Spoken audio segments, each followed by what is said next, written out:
Olá, pessoal! Sejam muito bem-vindos a mais um episódio do Juventude pelo SUS, na verdade, o nosso primeiro podcast.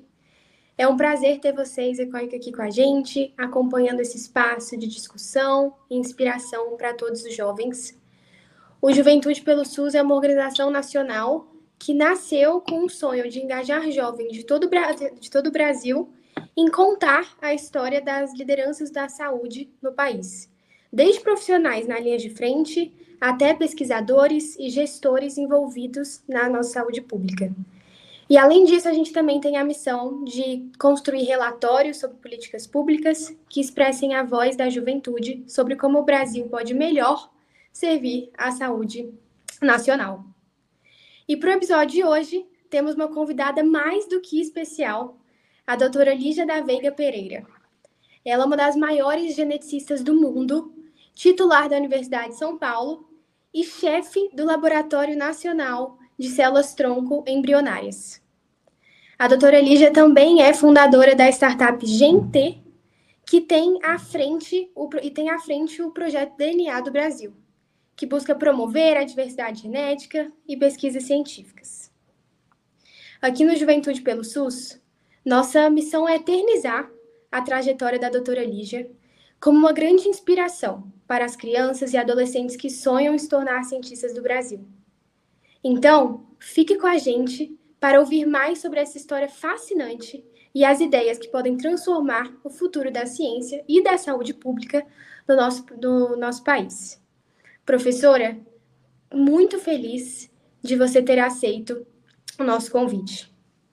Uma primeira coisa que eu gostaríamos de ouvir é um pouquinho da sua história. Se você quiser se apresentar, deixar algum recado para todos os jovens que estão assistindo esse podcast. Bom, primeiro eu quero agradecer muito a honra de, enfim, abrir aí esse podcast de vocês, dar os parabéns pela iniciativa. É tão bacana a gente ver, sabe, uma juventude engajada em transformar o nosso país, né, num lugar melhor para todo mundo. Então, é um enorme prazer estar aqui com vocês. Então, eu sou Lígia da Veiga Pereira, eu sou, eu sou atualmente, né, como você falou, eu sou professora titular de genética na USP, também estou à frente da startup Gente, e depois a gente pode falar mais o que que é isso. Mas para chegar até aqui, quer dizer, eu sou carioca, como vocês já podem ter percebido pelo sotaque, mas estou há 30 anos em São Paulo. Eu, no começo da minha, sei lá, como é que chama hoje em dia, antes do ensino médio? É o fundamental? Fundamental, isso. No ensino fundamental, eu era muito voltada para redação, português. Eu não era ruim em matemática, física, nem nas outras coisas, mas eu venho de uma família de editores. O meu avô foi o editor José Olímpio, que foi um grande editor, publicou todo mundo, desde Carlos Drummond, Graciliano Ramos, Incrível. Guimarães Rosa, todos eles foram. Então, eu vivia nesse ambiente literário, né? E eu escrevia muito. Eu ganhei até quando eu tinha 12 anos, um prêmio nacional de redação. Eu fiz uma redação engraçada e tal, ganhei. E Que eu legal. achava que eu ia por aí. E aí, quando eu passei para o ensino médio, eu não sei o que que aconteceu. E olha, nessa época do ensino fundamental, eu achava biologia uma decoreba, né? Você tinha que ficar lá, a mitocôndria, o complexo de Golgi, o não sei o quê, e a Uhum. plantinha, e eu achava aquilo, meu Deus do céu, socorro. Quando eu passei para o ensino médio, a biologia, aí entrou genética.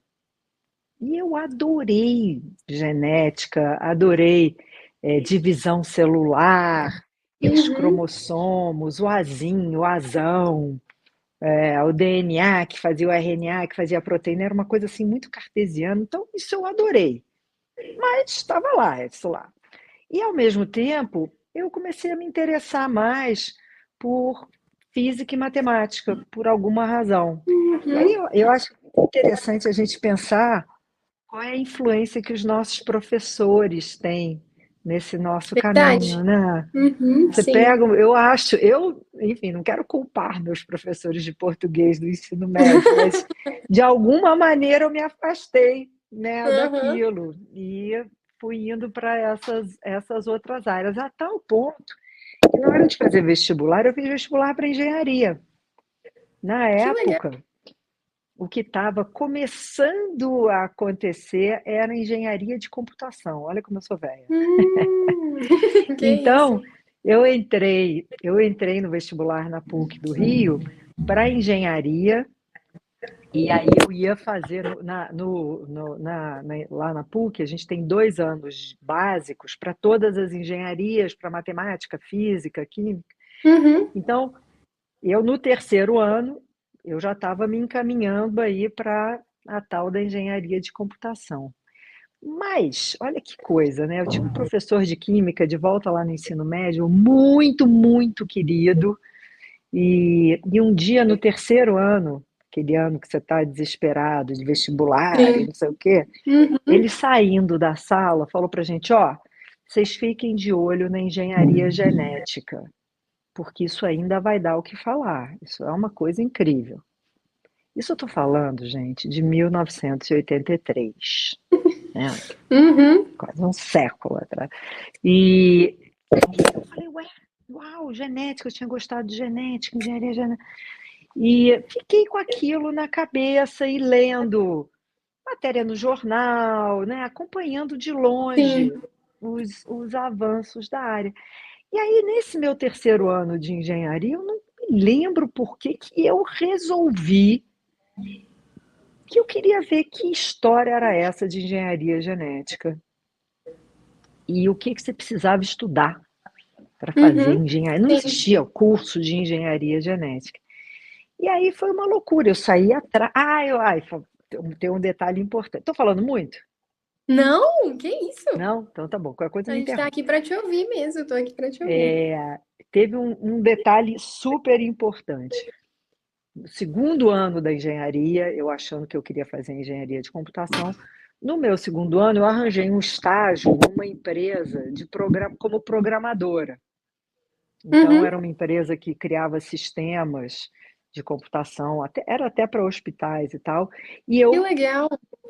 passei o ano inteiro lá como programadora, aprendi a linguagem, achava gostoso aquilo. Sim. Mas aquilo, o mais importante desse estágio, foi eu ver que era muito legal, mas não era isso que eu ia querer fazer da minha Hum, vida.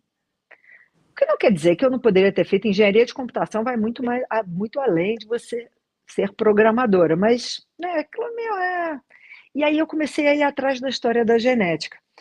E aí fui para lá, fui para cá e conversei com uma porção de gente e a conclusão foi a seguinte: engenharia genética é uma série de ferramentas, na verdade, para você manipular o DNA e estudar genética de seres vivos, né? Todos os sim. seres vivos têm DNA. Esse ser vivo pode ser uma planta, pode ser um vírus, uma bactéria ou um ser humano, né? Isso é o número um. Número dois, que eu não precisava, né, fazer biologia, porque imagina, eu já estava no terceiro ano de faculdade, eu ia jogar tudo fora para começar Verdade. ou biologia, e As suas depois eu não aulas. queria fazer biologia, eu gostava de genética. Biologia é muito mais amplo do que isso, né? Bem mais mesmo. Então, eu acabei conhecendo uma professora da física que já trabalhava na interface entre a física e a genética. Então, ela me Hum, convenceu a mudar para a física e eu podia transferir todos os meus créditos. A física já era uma ciência básica. E a estagiar, a fazer iniciação científica num laboratório de genética, mas que estudava a genética da drosófila, aquela mosquinha da banana, uhum. que é um super modelo para a gente aprender uma opção de coisa.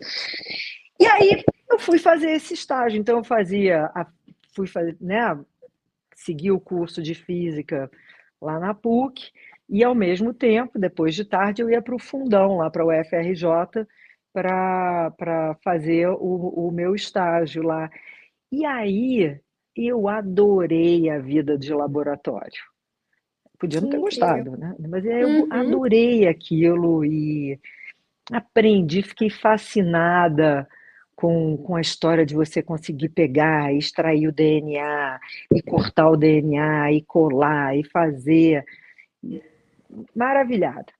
Mas aquele era um laboratório que estudava genética de drosófila. Eu estava interessada, durante esse estágio, eu fiquei uns 2 anos nesse laboratório, eu cheguei à conclusão de que eu queria estudar genética humana. Uhum, Na sim. época, estavam começando as primeiras pesquisas sobre terapia gênica. Terapia gênica é o seguinte: se uma pessoa tem uma doença genética, é porque ela tem um gene defeituoso. Tá? Ela tem um gene com uma mutação que esse gene não consegue produzir a Sim. proteína que ele devia produzir. O que a terapia genética, a terapia gênica ou genética quer fazer é colocar uma cópia normal daquele gene na célula das pessoas, para corrigir aquele defeito genético. Eu achei aquilo fascinante e imagina, para você ter uma ideia, só nos últimos 5 anos é que as primeiras terapias gênicas viraram uma realidade. Olha quanto tempo Verdade. que a gente precisa, né? Com uma Para ciência desenvolver essas séria, é coisas. feita de uma Uhum. forma responsável para burro, ousada, mas responsável. Mas Sim. se é responsável, ela vai ter que demorar um pouquinho, né? Mas enfim, acaba chegando lá.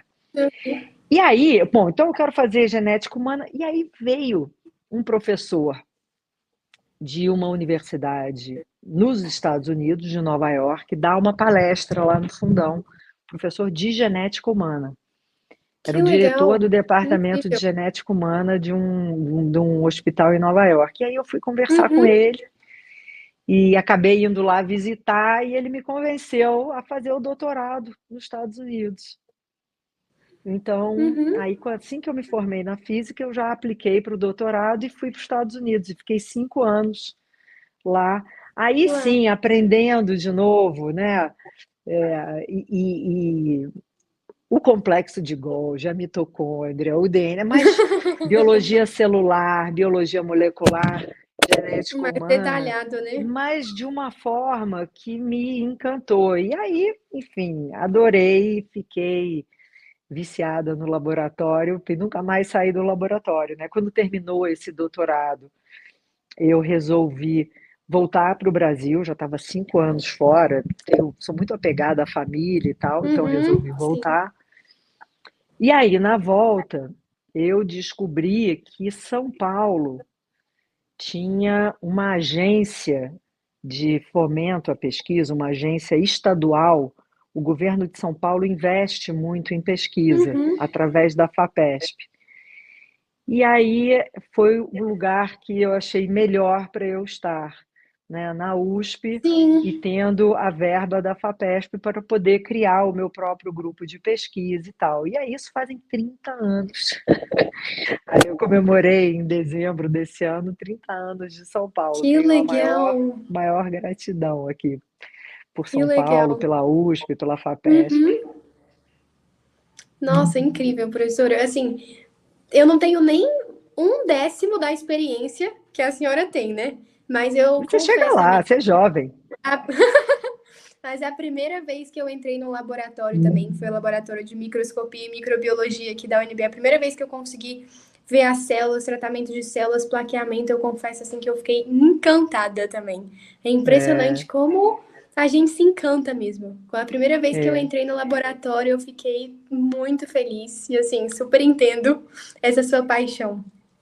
É legal você falar isso, porque você falou isso, eu me lembrei da primeira vez que eu olhei no microscópio e vi os cromossomos humanos, aqueles Que bastõezinhos, legal! os de Aham, verdade. Foi lá no aham, INCA, no Instituto Nacional do Câncer, a gente estava visitando lá o laboratório, e aí uma moça, olha aqui, eu me lembro, eu me lembro a cena, né? De eu olhando lá e uau, aham. vendo pela primeira vez. Muito legal, né? Nossa, é muito legal mesmo. E assim, pegando um pouquinho do gancho dessa sua história pessoal, que é incrível, super inspiradora, eu vou fazer mais uma perguntinha antes da gente ir para o mundo acadêmico, assim. Então, se você fosse dedicar um capítulo da sua autobiografia para os jovens, assim, você escrever uma autobiografia e dedicar esse capítulo para a juventude brasileira, para as pessoas que estão ascendendo no mundo da ciência, da pesquisa. Qual seria a história que você contaria, assim, a mensagem que você gostaria de passar?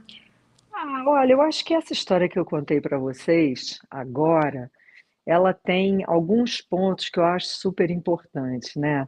Primeiro, e é uma coisa que nós jovens a gente não controla, essa coisa do professor, né? Do impacto que um professor pode ter em te encantar ou não, né? Sim. Com alguma matéria, com alguma área do conhecimento. Depois, o que foi muito importante na minha trajetória, vocês viram que foi uma trajetória tortuosa, né? Eu comecei Uhum. escrevendo, aí eu fui aqui para Sim. o computador e acabei na genética.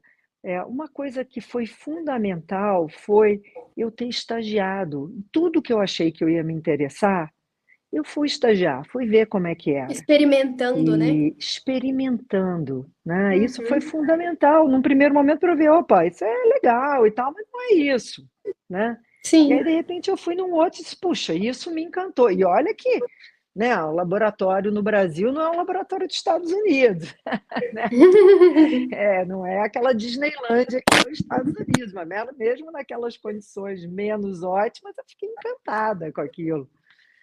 E então, sabe, tem. E porque a gente tem que encontrar na vida o que nos realiza, o que faz os nossos olhos brilharem, sabe? A gente. Então, essa busca é muito importante. Sim. E essa busca tem que ser feita assim com empenho, sabe? Eu acho que é isso, vou lá ver como é que é, eu acho que é aquilo, e vou, sabe? Conversem muito com muita gente. Sabe, eu falo isso para as minhas filhas o tempo inteiro, vai Uhum. conversar com o seu professor. Vai conversar. A professora adora aluno interessado, adora, Sim. sabe? Verdade. Então contem com a gente, contem com seus professores e com os seus, outros que não são seus professores, mas são pessoas que você admira, para você ir lá, pedir ajuda, querer saber, sabe? Parte do nosso trabalho, eu acho que uma das partes mais importantes do nosso trabalho é a formação, ajudar na formação das novas gerações, sabe? Verdade. Incrível mesmo. Não, o papel do professor na vida dos jovens é realmente incrível, assim. A gente poder conversar. Não, só nesse podcast aqui, tudo que eu tô conseguindo aprender com a senhora já é incrível. Então, assim, de pouquinho em pouquinho. E, assim, você citou um pouquinho, falou um pouquinho bem rapidamente sobre a gente, né? Conosco e tudo mais. E eu queria saber um pouquinho mais sobre como foi a sua chegada para construir essa nova startup e mudar do mundo acadêmico de pesquisa no laboratório para o mundo do empreendedorismo.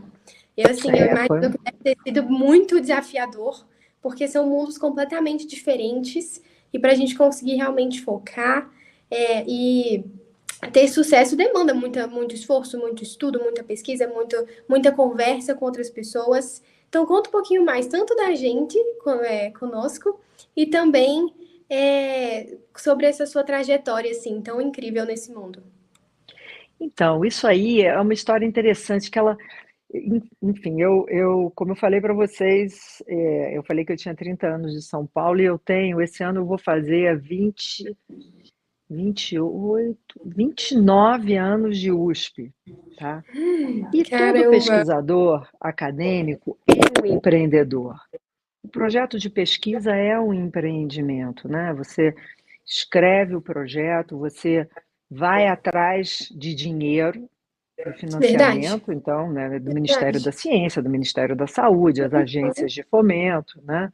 Então você tem que conseguir dinheiro, depois você tem que gerir uma equipe, que é a sua equipe do laboratório, você tem que apresentar os resultados. A diferença é que o resultado, um projeto de pesquisa acadêmico, é um aumento do conhecimento, né? Sim, Enquanto que resultado empresarial, em geral, quer dizer lucro, né? Quer dizer um resultado financeiro.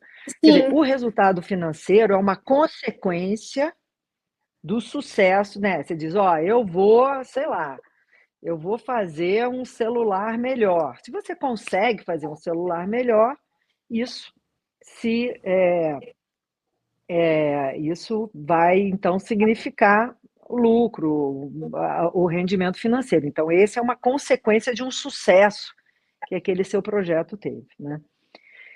Então, nesses meus desculpa, quase 29 anos de USP, eu fiz vários empreendimentos. Eu fiz primeiro um grande projeto para conseguir fazer modelos animais de doenças genéticas. Então, a gente que consegue fazer incrível. camundongos que a gente modifica lá o genoma Sim, dos camundongos para eles terem uma doença genética igual a que existe em seres humanos. Isso é super bacana para a gente poder estudar com mais detalhes, né, a progressão da doença, testar novas terapias. A gente sim, fez isso. incrível. Depois, quando surgiram as células tronco embrionárias humanas, o nosso grupo também propôs, olha, a gente vai conseguir estabelecer isso aqui no Brasil, essas células tronco, a gente vai treinar grupos para poderem trabalhar com elas, a gente conseguiu fazer isso também, foi um projeto bem bacana.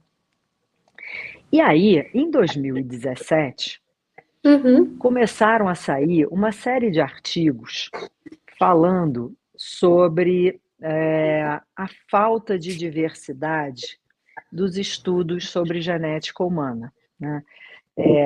A gente, ao estudar o nosso DNA, ele é uma grande receita que a natureza segue para a formação e o funcionamento de cada um de nós, tá? Sim. E aí, com o avanço da tecnologia, a gente passou a ser capaz de sequenciar o DNA de uma pessoa com muita facilidade, tá? Que legal. E aí, o que que nos interessa agora? Saber das diferenças que existem entre o DNA de cada pessoa, né? E como essas diferenças influenciam a nossa saúde, né?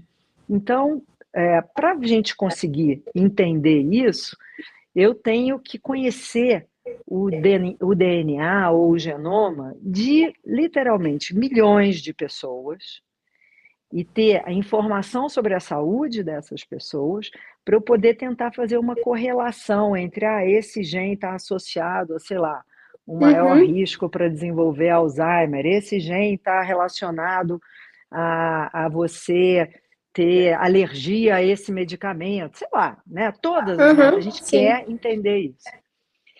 E esses estudos vêm acontecendo e vários países vêm sequenciando o genoma das suas populações e permitindo, então, que esses estudos aconteçam e que a gente vá, aos poucos, desvendando aí essa grande receita que é o nosso DNA. Qual é a limitação do que estava acontecendo? A maior parte dos estudos acontecem com populações brancas, Sim. populações que a gente chama de ancestralidade europeia. Por quê? Porque esses estudos acontecem nos países mais desenvolvidos, Estados Unidos, países europeus, e as populações desses países são brancas, né? Então é natural que a gente tenha Uhum. mais dados sobre o DNA de gente branca. Mas qual é o problema disso, dessa falta de diversidade? É que a gente não está aprendendo sobre a genética de pessoas de outras ancestralidades, né? Ancestralidade Sim. asiática, africana, latino, nativo-americano. A gente não conhece bem o DNA dessas pessoas. Então, como é que a gente vai conseguir? E existem variações diferentes no DNA nas diferentes populações, né? E aí, quando eu vi essa história da falta de diversidade, eu falei, gente, se tem uma coisa que o Brasil pode contribuir, é com a nossa diversidade, né? Verdade. Sim. A nossa população, a formação da nossa população, nós começamos com uns 5 milhões de nativo-americanos, de diferentes grupos linguísticos que habitavam aqui a região. Uhum. Os portugueses vieram, trouxeram depois outros grupos europeus, e O Brasil recebeu 6 milhões de africanos escravizados durante a escravidão. Uhum. Sim. O Brasil tem a maior população de ascendência africana fora da África. Você tem uma ideia? Para os Estados Unidos foram 450 mil. Para o Brasil vieram 6 milhões Caramba, a de diferença é africanos gritante, né? escravizados, 15 vezes mais. E Uhum. pessoas de diferentes regiões da África. A África é um continente, né? Pessoas que na África não se encontram, porque são de regiões muito distantes, vieram se encontrar aqui no Brasil. Uhum. E a gente tem esses 500 anos de mistura, de miscigenação dessas populações. Então, o brasileiro atual, cada um de nós, é uma combinação de diferentes frações desses DNAs de ancestralidade africana, nativo-americana e europeu, né? Cada um de nós tem mais ou menos de cada uma dessas ancestralidades. Então, nesse momento, eu falei, gente, se a gente quiser que Uhum. a nossa população também participe de todos esses benefícios dessa medicina baseada no genoma, a gente tem que conhecer as variações genéticas dos genomas brasileiros. E aí eu criei, na época, um projeto chamado DNA do Brasil, um projeto ainda acadêmico, na USP, Sim, incrível. financiado pelo Ministério da Saúde, que tinha como objetivo isso, conhecer a diversidade genética da nossa população. E foi muito legal esse projeto, a gente sequenciou o genoma de 3 mil brasileiros de diferentes regiões, desde o sul até populações ribeirinhas na Amazônia, passando por Bahia, enfim. E aí é muito lindo que a gente vê como a gente recupera grandes pedaços de DNA de ancestralidade africana e a gente encontra no DNA do brasileiro atual misturas de DNAs africanos que não existem na África, né? Por causa dessa história, desses povos distantes que Sim, vieram aham, trazidos, pra cá. sequestrados para cá. Então, quer dizer, é uma quantidade de novidade incrível. A outra coisa linda que a gente vê é a história dos pedaços de DNA de origem nativo-americana. Hum, 90% dos grupos nativo-americanos que habitavam aqui foram extintos. Essa é a dimensão do desastre, né? Mas o DNA dessas populações extintas ainda segue está presente. vivo no brasileiro atual, fragmentado. Pedacinhos desse DNA a gente vai encontrar quando a gente Incrível. sequencia o DNA da nossa população hoje. E aí a gente pode ir reconstruindo, né, o DNA dessas populações. Então, isso tudo é muito lindo. E eu fiquei encantada com isso, achei isso incrível. E, ao mesmo tempo, eu me dei conta que a gente precisava escalar esse projeto assim 100 vezes para a gente poder de fato ter um impacto. Pra você ter uma ideia? Na Inglaterra, eles já sequenciaram 500 mil genomas de uma população que é muito menor e muito mais homogênea do que a Verdade. brasileira, né? Então, Sim. e Uhum. aí eu me dei conta que por tem você tem todo esse interesse acadêmico e voltado a você desenvolver diagnósticos mais precisos, né, a partir do nosso DNA, mas também esses estudos de genomas humanos, eles oferecem pistas para a gente desenvolver novos medicamentos. Tá? Você pode aprender alguma coisa sobre biologia humana, e ao aprender, por exemplo, eu aprendo que esse gene A está associado a, não sei, doença de Parkinson, tá? Uhum, sim. Se eu aprender isso estudando os genomas aqui, a proteína que esse gene faz, ela passa a ser um alvo para eu tentar desenvolver algum medicamento, tá? Que Uhum. possa ter um impacto na Combater a doença. doença. Uhum. Isso. E aí, a indústria farmacêutica, tem o maior interesse nisso, né? Ela usa esses dados da Inglaterra, da Finlândia, dos Estados Unidos, da Islândia, que são os países que têm mais informação genética, para eles acelerarem lá o processo deles de inovação, de desenvolvimento de novos medicamentos. Mas eles estão atrás de diversidade. Aí eu falei, puxa, eu consigo transformar isso num negócio, numa empresa. Qual é a Incrível. vantagem de eu fazer isso? Eu vou conseguir trazer dinheiro de investidores e eu vou conseguir ter muito mais agilidade para acelerar e multiplicar esse projeto por 100, né? Então, na Gente, empresa, ela se chama Gente, Gen, tracinho T, que é a união do Gen com a tecnologia, mas é uma empresa sobre gente, sobre a nossa gente. Então, o nome dela é Incrível. Não, Gente. muito incrível, sim. E na Gente, a gente está então construindo uma grande plataforma que vai conter dados de saúde, de estilo de vida e do genoma, do DNA, de 200 mil brasileiros. Tá? Isso é uma plataforma que vai poder acelerar um infinito de pesquisas a partir da nossa diversidade, né?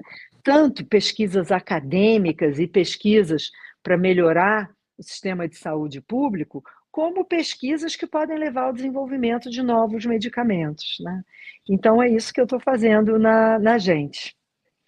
E, enfim, tudo parece muito lindo e fácil, mas essa transição aí, eu resolvi fazer isso em 2021 e foi a primeira vez que eu fui empreender fora da academia. E aí tem umas diferenças importantes, né? Agora você tem que falar com o investidor. O Sim. investidor é um bicho diferente, ele pode ficar até encantado com a missão, né, que é linda mesmo, mas no fim das contas, ele quer ver lá no papel se isso Tendo tem um resultado mesmo. potencial de fazer dinheiro. A gente acha que Sim. tem, a gente está movido muito pela missão, mas eu tenho que, de alguma forma, transformar isso numa coisa que dê lucro para os investidores, né, nos apoiarem. E aí é isso, aí comecei a fazer isso, tive que aprender uma porção de outras coisas, mas aprender a falar com o investidor, aprender a falar com a indústria farmacêutica internacional, enfim, e são coisas que você fica assim numa certa montanha-russa emocional, né? Tem dias muito bons e dias muito ruins, mas a vida é assim, a vida tem dias muito bons Sim. e dias muito ruins. Mas a gente está fazendo uma diferença, sabe? A gente já conseguiu, desde 2023, a gente já conseguiu recrutar 12 mil voluntários para fazer parte dessa nossa plataforma. Incrível. E vamos começar a sequenciar o DNA dessas 12 mil pessoas. A gente espera até o fim desse ano ter 20 mil genomas sequenciados, e aí vai ser muito legal, porque aí é que começa a parte interessante, né? Que a gente vê o que tem ali, o que a gente pode Uhum. aprender ali sobre saúde humana, enfim. Então, tô animada. É duro, mas eu tô animada. Incrível, incrível. Nossa, de verdade. Eu fico super animada com esses estudos. E uma coisa incrível também é isso de você conseguir estudar o DNA de povos, né, que sofreram na colonização do Brasil, assim. Isso é incrível. Eu não tinha pensado nisso, mas é algo incrível. Vocês já encontraram muitos, assim, pedaços de DNA, como você Sem falou? dúvida. Não, é fascinante, porque a gente conhece essa história, né? Pelos livros de histórias, pelo relato, não sei o quê. Agora, você Sim. olhar o DNA e enxergar essa história no DNA é fascinante, né? Como se fossem assim as cicatrizes biológicas de um processo histórico, as Sim. consequências biológicas, né, Uhum. da história da formação da nossa população atual. Sim. Pode contribuir. Isso, esse projeto, então, tanto vai contribuir para o para o mundo científico, acadêmico, mas também para a constituição da história brasileira, né? História, Incrível. antropologia, sociologia, eu acho que é Uhum. incrível, tem várias implicações. Incrível mesmo. E o que você encontrou, assim, além desse fato que é incrível, mas, assim, estudando o DNA de tantos brasileiros até agora, com esse seu projeto, tanto o projeto DNA Brasil quanto a gente, o que você encontrou de mais fascinante, assim? Olha, esse é um processo longo, né, do estudo Sim. desse DNA. Na gente, nós estamos ainda começando a sequenciar os DNAs. Uhum. Então, lá eu ainda não comecei a fazer essas descobertas. No DNA do Brasil, a gente encontrou um número enorme de variações na sequência do DNA que nunca tinham sido descritas em outros bancos de dados. Que Então, legal. agora a gente está tentando entender qual é a consequência dessas variações na saúde do brasileiro, né? Mas isso aí é trabalho que está em andamento. A gente ainda não chegou a nenhuma grandes conclusões. Sim, mas então, numa visão futura, assim, é, com certeza, o Brasil entrando num mapa, né, de estudos genômicos mundial vai afetar, com certeza, a nossa medicina de precisão aqui no país, né, a nossa saúde pública. Sem dúvida, essa é a nossa missão, né? A gente, né, você falou aí medicina de precisão, só para o pessoal entender, a medicina de Sim. precisão é aquela que usa também, além de exames e tudo que a gente já faz na medicina, usa as informações do DNA do paciente para poder é, tomar decisões mais precisas sobre a saúde desse Uhum. paciente, né? Então, a partir no DNA, a gente pode saber, a gente vai poder saber se aquela pessoa, para que doenças aquela pessoa tem predisposição, Isso é né? muito Eu posso incrível. descobrir que, puxa, essa mulher tem uma predisposição grande para ter câncer de mama. Então, em vez de começar a fazer mamografia com 40 anos, ela vai começar a fazer com 20, né? Imagina o impacto disso, né, para a saúde dela. E olha só o impacto disso para o sistema de saúde público, porque é muito melhor você tratar um câncer inicial do que você tratar um câncer tardio. É melhor para a paciente e é melhor para o sistema de saúde, que é mais barato, né? Então, a medicina de precisão, que é essa que usa a informação do DNA do paciente, das populações, ela não só melhora como a medicina é feita, a gestão, a administração da saúde do paciente e de populações, mas como ela também leva a uma diminuição de custos em saúde. Que é muito incrível. Esses dias eu estava até vendo uma pesquisa relacionada a esse estudo preventivo de pessoas com predisposição a ter Parkinson. Porque explicando um pouquinho mais aqui, o Parkinson acaba sendo a degeneração dos neurotransmissores da dopamina. A dopamina é um neurotransmissor tanto responsável pelo bem-estar, quanto também responsável pelo sistema motor. Então, pacientes com Parkinson acabam tendo essa redução da produção da dopamina, que acaba levando aos sintomas, né, da doença, ao desenvolvimento da doença. E esses dias eu estava até vendo um estudo falando um pouquinho mais sobre isso, assim, que é incrível, porque com esse estudo da genética a gente consegue prever isso também, a gente consegue ver e começar a prevenir e tratar pessoas desde cedo, antes que elas se envolvam Exatamente. com as doenças. E é incrível, assim, eu sou apaixonada por essa área. Que bom, eu De também. verdade. Sim. Então, e agora falando um pouquinho mais sobre essa saúde pública também, a gente já falou um pouquinho, mas falando um pouquinho mais, é, como você acha que esses avanços na biotecnologia, na genética, podem ajudar a criar um modelo de saúde pública mais sustentável no Brasil, assim, sabe? Então, era isso, esse exemplo que eu estava dando para você, que a gente pode aplicar, né? Essa história de você conseguir fazer uma medicina mais preventiva e saber que pessoas têm um maior risco para quais doenças, né? Então, quando a gente sabe isso, você pode, através dos exames de DNA, né, eu posso saber, olha, você tem uma predisposição para desenvolver hipertensão. eu vou tomar medidas preventivas para aquela pessoa não desenvolver a hipertensão, né? E aí, Sim. isso é muito melhor para a pessoa, e como eu falei, é mais barato você tomar essas medidas preventivas do que você depois tratar um AVC que a pessoa teve porque estava com uma crise de hipertensão, entendeu? Então, isso se aplica para várias Verdade, áreas da saúde.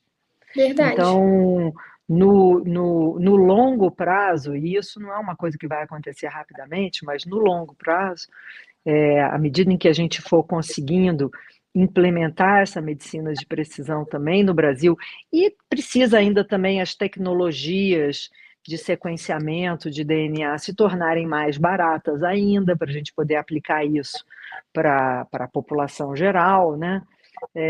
Mas a grande promessa é que isso tem um super impacto na saúde pública, com uma melhor gestão da saúde das pessoas e uma diminuição do custo. Sim, verdade. Faz muito sentido. Como pode impactar, né? Tanto na história, quanto na ciência, quanto na saúde pública, em todos Na os economia, ramos, assim. Verdade, verdade. Muito incrível. Professora, mais uma perguntinha, assim, chegando já ao final do nosso podcast. Ela fez uma pergunta muito interessante, essa embaixadora do Juventude pelo SUS, que foi assim: eu vou ler aqui. Professora, fale um pouco sobre o papel do cientista. O que é liderar um laboratório e a atuação nos bastidores do laboratório para que a saúde pública no Brasil seja cada vez melhor. os bastidores do laboratório têm muito choro, porque experimento dá muito errado até dar certo, enfim. É o papel do cientista. Eu acho que o cientista é um grande curioso que quer entender, e aí eu estou falando de cientista de um modo muito amplo, né? Que quer entender como é que o mundo funciona, né? Eu posso estar querendo. Eu me lembro das minhas filhas pequenas, uma delas um dia virou para mim assim: mamãe, por que que se eu solto uma coisa, ela cai? Né? Até mesmo, né? Enfim, então o cientista é um curioso que quer entender como o mundo funciona. E, e aí você tem diferentes tipos de cientistas. Tem outros cientistas que querem pegar essa compreensão e tentar desenvolver alguma coisa para melhorar a nossa vida de alguma maneira. E, e o cientista, eu acho que uma coisa que é muito, muito valiosa e que não devia estar restrita ao cientista é a utilização do método científico. Vocês se lembram como é que é o Sim, método científico, né? sim, Você sim, faz sim. observações, Uhum, baseado nas observações, você cria uma hipótese, e aí você inventa um experimento qualquer para testar essa sua hipótese. Esse uhum, experimento vai gerar resultados que você vai de novo observar, ver se confirmou a sua hipótese ou não.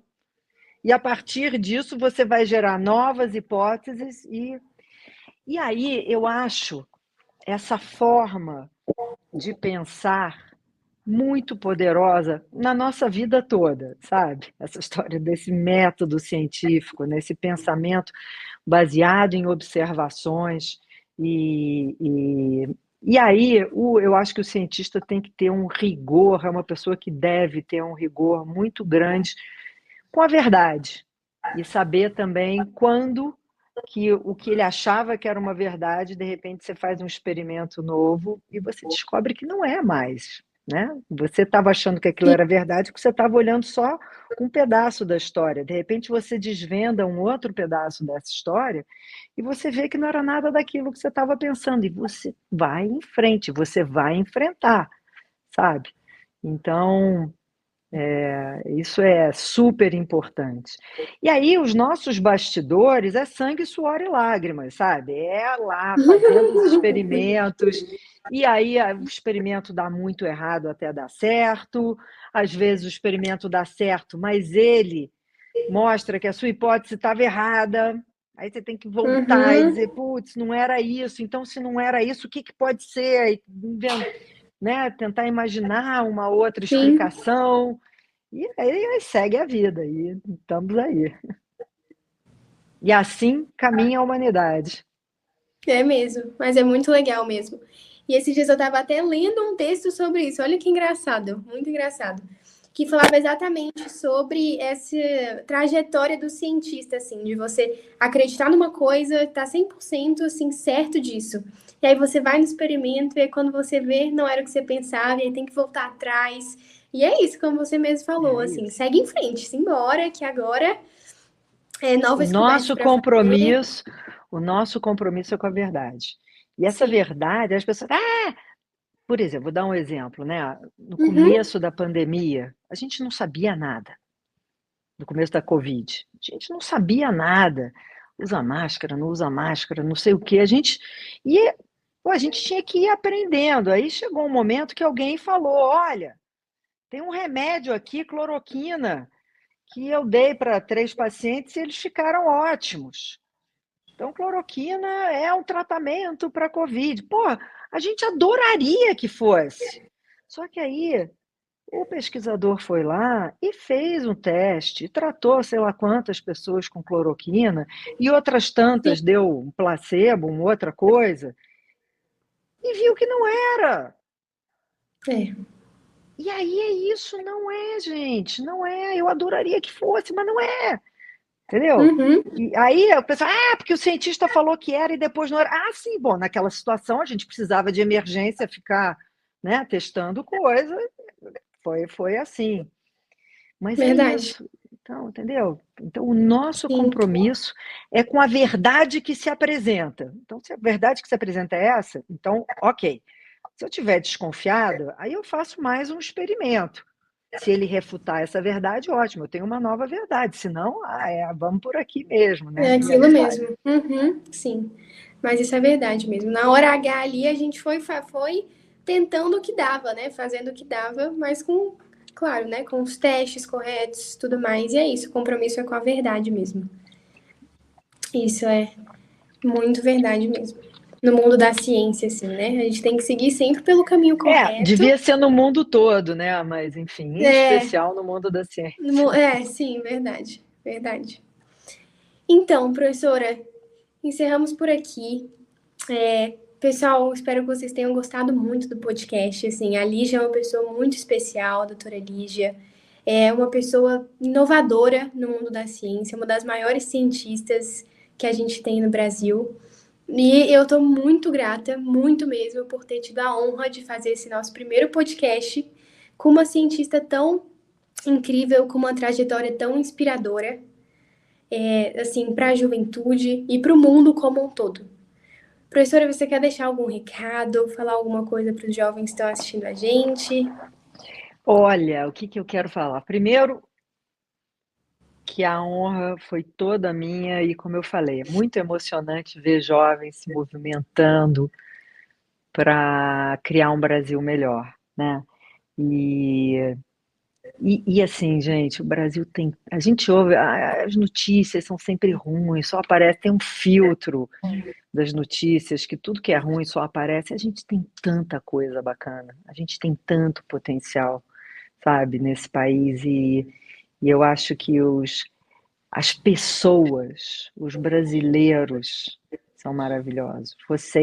Nós somos Sim. maravilhosos. Então, acreditem, invistam aqui no nosso país, em construir um país cada vez melhor e busquem qual é a sua vocação, o que aquece o seu coração, o que te entusiasma. Essa eu acho que é a grande busca da gente. No que você acha isso, você vai ser muito realizado, tá?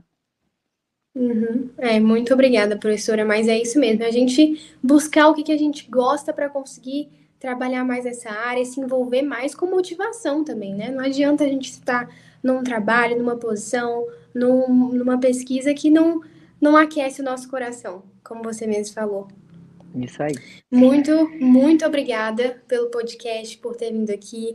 Muito obrigada a quem está assistindo. E aí, assim, encerramos o primeiro podcast do Juventude pelo SUS. Tchau, tchau.